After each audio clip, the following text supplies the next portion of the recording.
पाठ 13 क्रिया तथा क्रिया के भेद। Verb and it's classification. पढ़िए और समझिए। आपने देखा कि काम वाले शब्दों से मुख्यतः किसी काम के होने, करने अथवा किसी वस्तु या व्यक्ति की स्थिति या अवस्था या सत्ता का पता चलता है। व्याकरण में ये शब्द क्रिया कहे जाते हैं। क्रिया की परिभाषा। क्रिया वे शब्द हैं जिनसे किसी घटना या कार्यकलाप के होने या करने की सूचना मिलती है अथवा किसी वस्तु या व्यक्ति की स्थिति, अवस्था या सत्ता का पता चलता है। क्रिया की रचना। सामान्य रूप। जिस तरह से अंग्रेजी में क्रिया का सामान्य रूप क्रिया के पहले टू लगाकर बनता है, जैसे to go, to eat, to drink, to play आदि, अंग्रेजी में इसे इन्फिनिटिव कहते हैं। उसी तरह हिंदी में क्रिया का सामान्य रूप क्रिया शब्द के अंत में ना प्रत्यय जोड़कर बनाया जाता है, जैसे चलना, फिरना, उठना, बैठना, लिखना, पढ़ना आदि। जब क्रिया शब्दों का प्रयोग वाक्य में किया जाता है, तब अंग्रेजी में टू का तथा हिंदी में अंतिम ना का लोप कर दिया जाता है, जैसे चलो, चला, चलूं, चलेगा, चलता आदि। धातु एवं सहायक क्रिया। धातु पढ़ना। क्रिया के विभिन्न रूपों पर ध्यान दीजिए। वह किताब पढ़ रहा है। मैं रोज रामायण पढ़ता हूँ। अब वह नहीं पढ़ेगा। तुम्हें रोज पढ़ना चाहिए। मैं शाम को पढ़ लूँगा। मैं उससे किताब पढ़वा रहा हूँ। क्रिया के विभिन्न रूपों में समान रूप से आने वाले तथा क्रिया के मुख्य अर्थ को बताने वाले अंश को धातु कहा जाता है, जैसे पढ़। इन वाक्यों में आने वाले क्रिया के सभी रूपों में पढ़ अंश समान रूप से आ रहा है। इसी अंश से क्रिया के मुख्य अर्थ पढ़ना का पता चलता है। व्याकरण में इसको मुख्य क्रिया या धातु कहते हैं। सहायक क्रिया। ऊपर के वाक्यों में आए पढ़ना क्रिया के विभिन्न रूपों में से यदि पढ़ धातु अलग कर दें तो क्रमशः रहा है, ता हूँ, एगा, ना चाहिए, लूंगा, वा रहा हूँ रूप बच जाते हैं। ये वे रूप हैं जो मुख्य क्रिया या धातु में लगकर संपूर्ण क्रिया पदबंध बनने में उसकी सहायता करते हैं। इसीलिए व्याकरण में इन अंशों को सहायक क्रिया कहा जाता है। अतः सहायक क्रिया क्रिया का वह अंश है जो मुख्य क्रिया या धातु में लगकर क्रिया पदबंध की रचना करता है। क्रिया के भेद। क्रिया के भेद दो आधारों पर किए जाते हैं। एक, कर्म की अपेक्षा, अनपेक्षा के आधार पर। दो, रचना के आधार पर। कर्म की अपेक्षा, अनपेक्षा के आधार पर क्रिया के भेद। इस आधार पर क्रिया के दो भेद किए जाते हैं, सकर्मक क्रिया तथा अकर्मक क्रिया। सकर्मक क्रिया। जो क्रिया कर्म की अपेक्षा करती है, सकर्मक क्रिया कहलाती है। अपेक्षा करने का अर्थ यह नहीं है कि वाक्य में कर्म उपस्थित हो ही। यदि कर्म उपस्थित नहीं भी होता तो भी कर्म की अपेक्षा करने के कारण क्रिया सकर्मक ही मानी जाती है। वाक्य में कर्म का प्रयोग होगा या नहीं, यह तो वक्ता की इच्छा पर निर्भर करता है। निम्नलिखित वाक्यों के दूसरे उपवाक्य में कर्म का लोप कर दिया गया है, फिर भी दोनों उपवाक्यों की क्रिया सकर्मक हैं। जैसे, मैंने आइसक्रीम खाई, तुमने खाई या नहीं? हम लोगों ने कल ताजमहल देखा, तुमने देखा है या नहीं? मेरे सभी दोस्त चित्र बना रहे हैं, तुम क्यों नहीं बना रहे? मैंने एक कहानी पढ़ी है, तुम पढ़ना चाहोगे? कर्म की पहचान। क्रिया पर क्या या किसे, किसको शब्दों से प्रश्न करके कर्म की पहचान की जा सकती है। क्रिया पर क्या शब्द से प्रश्न करने के बाद उत्तर में जो निर्जीव संज्ञा प्राप्त होती है, वह उस क्रिया का मुख्य कर्म या अप्रत्यक्ष कर्म कहलाती है, तथा किसे, किसको प्रश्न के उत्तर में जो सजीव संज्ञा मिलती है, उसे गौण या अप्रत्यक्ष कर्म कहते हैं। जैसे, माँ मिठाई बना रही है। प्रश्न, क्या बना रही है? उत्तर, मिठाई। कर्म, प्रत्यक्ष कर्म। माँ ने बच्चे को मिठाई दी। क्या दी? मिठाई। प्रत्यक्ष कर्म। किसे दी? बच्चे को। अप्रत्यक्ष कर्म। पिताजी ने अकरम को बुलाया। किसे बुलाया? अकरम को। अप्रत्यक्ष कर्म। दिए गए विवरण से यह स्पष्ट है कि कुछ सकर्मक क्रियाएं केवल एक कर्म की ही अपेक्षा करती हैं, तो कुछ दो कर्मों की। इस आधार पर उनके दो भेद हो जाते हैं, एक कर्मक तथा द्विकर्मक। एक कर्मक क्रिया। जो सकर्मक क्रिया केवल एक कर्म की ही अपेक्षा करती है, एक कर्मक कहलाती है। जैसे, वह गाना गाएगी। नौकर ने खाना बनाया। माँ ने नितिन को बुलाया। उसने नौकर को बहुत मारा। द्विकर्मक क्रिया। जो सकर्मक क्रिया दो कर्मों, मुख्य कर्म और गौण कर्म की अपेक्षा करती है, द्विकर्मक क्रिया कहलाती है। जैसे, प्रिंसिपल ने छात्रों को सर्टिफिकेट दिए। मैंने अपने दोस्त से किताबें खरीदीं। वह पिताजी से सामान लाया। अकर्मक क्रिया। अकर्मक क्रिया वह क्रिया है जो वाक्य में कर्म की अपेक्षा नहीं करती। जैसे, आना, जाना, चलना, दौड़ना, सोना, हंसना, रोना, मुस्कुराना आदि। देखिए निम्नलिखित उदाहरण। तुम क्यों हंस रहे हो? मैं रोज सुबह दौड़ता हूँ। वह रात को 10 बजे सोती है। दोनों बच्चे अच्छे स्कूल में पढ़ते हैं। बच्चा क्यों रो रहा है? आप यहीं बैठिए। अकर्मक तथा सकर्मक की पहचान।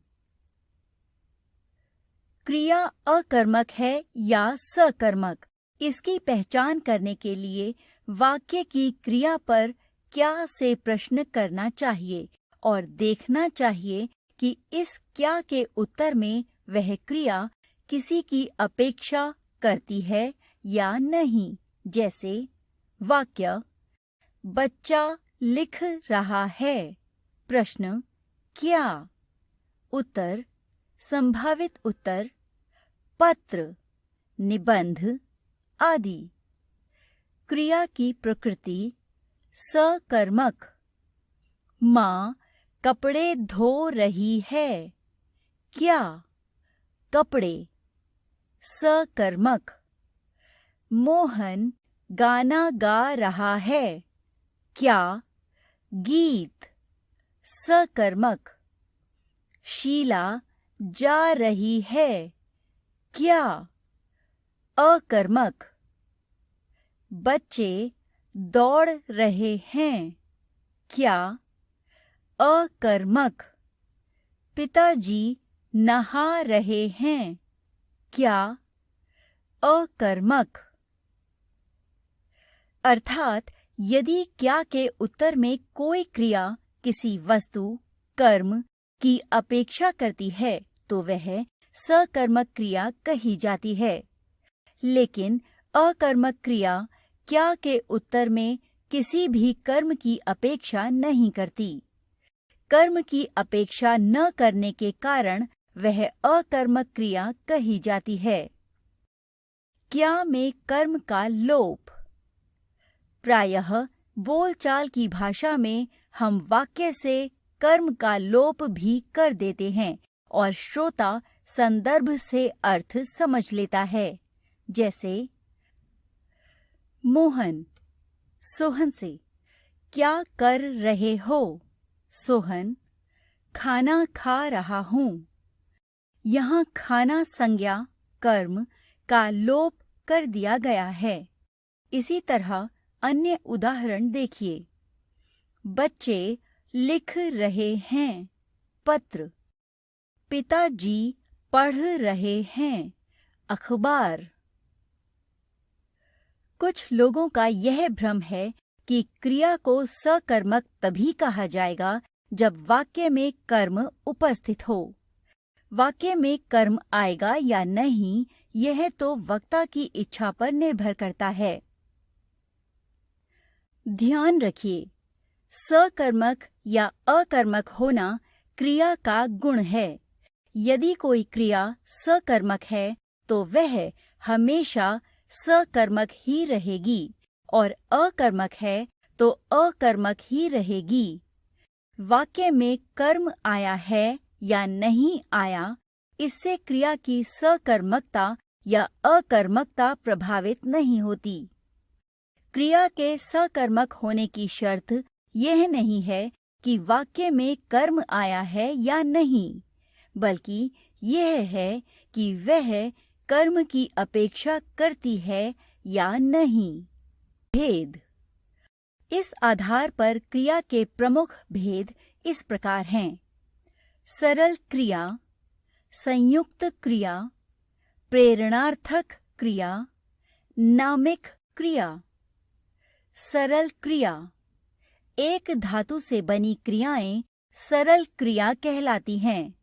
सभी अकर्मक तथा सकर्मक क्रियाएं इस वर्ग में आती हैं, जैसे वे नहीं आए, सब लोग मंदिर गए हैं, कल रात कोई नहीं सोया,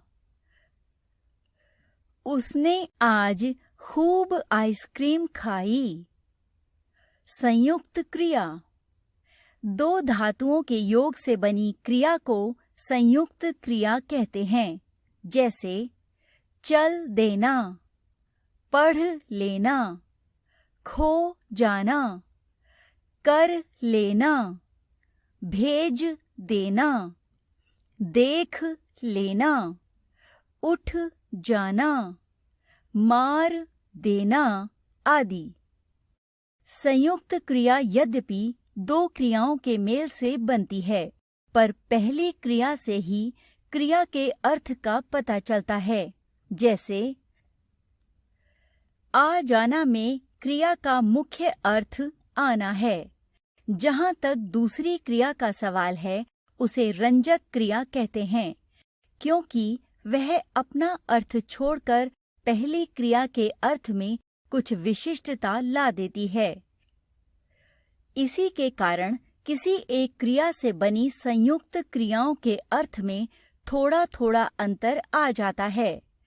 नीचे दिए गए वाक्यों के अर्थ में थोड़ा थोड़ा अंतर है, जैसे गाड़ी चल दी, चलना, जमा, देना। गाड़ी चल निकली, चलना, जमा, निकलना। गाड़ी चल पड़ी, चलना, जमा, पढ़ना। गाड़ी चली गई, चलना, जमा, जाना। देखिए संयुक्त क्रिया के प्रयोग के अन्य उदाहरण। मैंने किताबें खरीद ली हैं, मैंने किताबें खरीद दी हैं। उसने काम कर लिया था, उसने काम कर दिया था। वह ट्रेन में ही सो गया था, वह ट्रेन में ही सो लिया था। प्रेरणार्थक क्रिया। प्रेरणार्थक क्रिया वह क्रिया है जिसका कर्ता स्वयं कार्य न कर किसी दूसरी संज्ञा को कार्य करने के लिए प्रेरित करता है। जैसे भारती ने नौकर से काम कराया वाक्य में भारती ने स्वयं कार्य नहीं किया, बल्कि उसने नौकर को काम करने के लिए प्रेरित किया और बाद में नौकर ने उस काम को संपन्न किया। देखिए उदाहरण।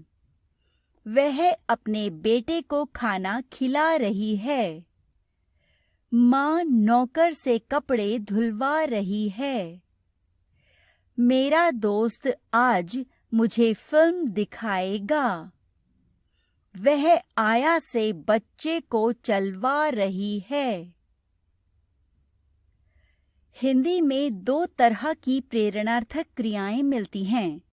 कुछ प्रेरणार्थक क्रियाओं की रचना मूल क्रिया के मध्य में आ प्रत्यय जोड़कर की जाती है तथा कुछ की रचना वा प्रत्यय जोड़कर। ऊपर के वाक्यों में प्रेरणार्थक क्रिया के दोनों रूप देखे जा सकते हैं। जिन प्रेरणार्थक क्रियाओं की रचना आ प्रत्यय जोड़कर की जाती है वे प्रथम प्रेरणार्थक कहलाती हैं तथा जिनकी रचना वा प्रत्यय जोड़कर की जाती है वे द्वितीय प्रेरणार्थक कहलाती हैं। जैसे हंसना क्रिया से हंसना प्रथम प्रेरणार्थक है तो हंसवाना द्वितीय प्रेरणार्थक। देखिए दोनों तरह की प्रेरणार्थक क्रियाओं के अन्य उदाहरण।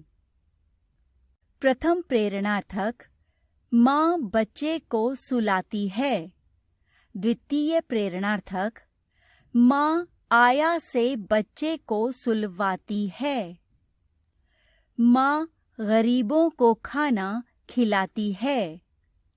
माँ नौकर से गरीबों को खाना खिलवाती है। मैंने उसको नाश्ता कराया। मैंने माँ से उसको नाश्ता करवाया। अध्यापक ने मुझे कुर्सी से उठा दिया। अध्यापक ने मुझे कुर्सी से उठवा दिया। नीचे की तालिका में अकर्मक तथा सकर्मक क्रियाओं से विकसित कुछ प्रेरणार्थक क्रियाओं के उदाहरण दिए जा रहे हैं। मूल क्रिया अकर्मक चलना। सकर्मक प्रथम प्रेरणार्थक चलना। द्वितीय प्रेरणार्थक चलवाना।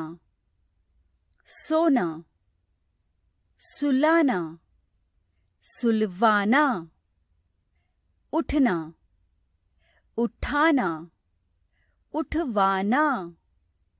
रोना, रुलाना, रुलवाना, देना, दिलाना, दिलवाना, काटना, कटाना, कटवाना, देखना, दिखाना, दिखवाना, पीना, पिलाना, पिलवाना। नामिक क्रिया संज्ञा, सर्वनाम तथा विशेषण को नाम कहा जाता है। नाम, संज्ञा, सर्वनाम तथा विशेषण में प्रत्यय जोड़कर जो क्रियाएं बनाई जाती हैं वे नामिक क्रिया कहलाती हैं। देखिए उदाहरण। संज्ञा शब्द लालच, नामिक क्रिया ललचाना। झूठ बराबर झुठलाना। हाथ बराबर हथियाना। गप बराबर गपियाना। शर्म बराबर शर्माना। टक्कर बराबर टकराना। सर्वनाम अपना बराबर अपनाना। विशेषण गरम बराबर गरमाना। चिकना बराबर चिकनाना। लंगड़ा बराबर लंगड़ाना।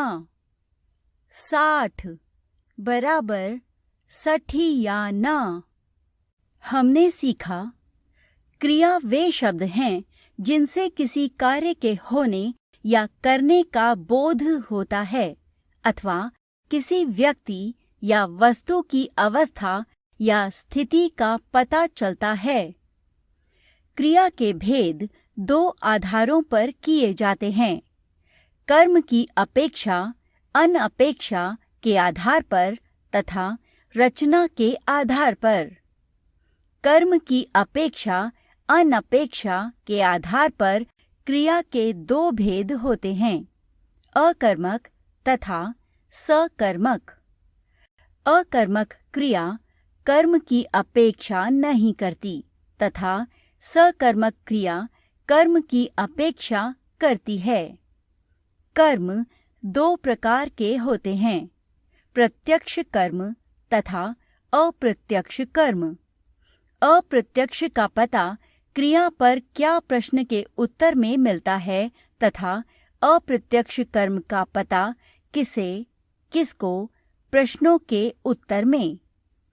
अप्रत्यक्ष कर्म कोई निर्जीव वस्तु होती है तथा अप्रत्यक्ष कर्म कोई जीवधारी प्राणी। सकर्मक क्रिया एक कर्म की अपेक्षा करती है या 2 कर्मों की। इस आधार पर उसके 2 उपभेद हो जाते हैं, एक कर्मक तथा द्विकर्मक। संयुक्त क्रिया 2 क्रियाओं के संयोग से बनती है। पहली क्रिया पूरे क्रिया पदबंध को अर्थ प्रदान करती है तथा दूसरी क्रिया पहली क्रिया के अर्थ में छटाएं बिखेरती है। प्रेरणार्थक क्रिया में एक संज्ञा दूसरी संज्ञा को काम करने के लिए प्रेरित करती है, तब दूसरी संज्ञा उस काम को स्वयं संपादित करती है। हिंदी में प्रेरणार्थक क्रिया के 2 उपभेद मिलते हैं, प्रथम प्रेरणार्थक तथा द्वितीय प्रेरणार्थक।